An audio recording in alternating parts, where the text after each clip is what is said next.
Plastic ഉൽപ്പന്നങ്ങളുടെ നിയന്ത്രണം ലക്ഷ്യമിട്ട് നാംകോസിന്റെ നേതൃത്വത്തിൽ കമ്പോസ്റ്റബിൾ ഉൽപ്പന്നം സാഖഡ് പുറത്തിറക്കി. പ്ലാസ്റ്റിക് വിമുക്ത നഗരത്തിന് കോർപ്പറേഷൻ ജനപങ്കാളിത്തം ഉറപ്പുവരുത്തുമെന്ന് മേയർ സദാശിവൻ പറഞ്ഞു.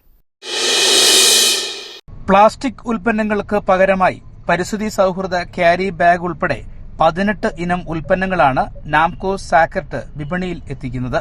ടൌൺഹാളിൽ നടന്ന ചടങ്ങിൽ മേയർ സദാശിവൻ പ്രൊഡക്റ്റ് ലോഞ്ച് ചെയ്തു. പ്ലാസ്റ്റിക് വിമുക്ത നഗരത്തിന് കോർപ്പറേഷൻ ജനപങ്കാളിത്തം ഉറപ്പുവരുത്തുമെന്ന് മേയർ പറഞ്ഞു. നമ്മുടെ ഉൽപ്പന്നത്തിന്റെ ഗുണമേന്മയാണ്, അതോടൊപ്പം നമ്മുടെ വിശ്വാസത്തിലാണ്. അപ്പൊ ജനവിശ്വാസം ആർജിക്കാൻ കഴിയുന്ന വിധത്തിൽ ഈ സംരംഭത്തിന് മുന്നോട്ട് കൊണ്ടുപോകാൻ കഴിയും. തീർച്ചയായും അത് മനുഷ്യന്റെയും മാനവരാശിയുടെയും ജീവിതവുമായി ബന്ധപ്പെട്ട പ്രശ്നമാണ്. അതാണ് ഇതിന്റെ പ്രാധാന്യം പറഞ്ഞിരിക്കുന്നത് കൂടി അവസരത്തിൽ സൂചിപ്പിച്ചുകൊണ്ട് ഔപചാരികമായി ഈ സംരംഭത്തിന്റെ ഉദ്ഘാടനം നിർവഹിച്ചതായി അറിയിച്ചുകൊണ്ട് എന്റെ വാക്കുകൾ. ആരോഗ്യവകുപ്പ് assistant director doctor P Pramod Kumar ആദ്യ ഉൽപ്പന്നം സ്വീകരിച്ചു. നാംകോസ് എക്സിക്യൂട്ടീവ് ഡയറക്ടർ ബിനുജി കുറുപ്പ് അധ്യക്ഷനായി.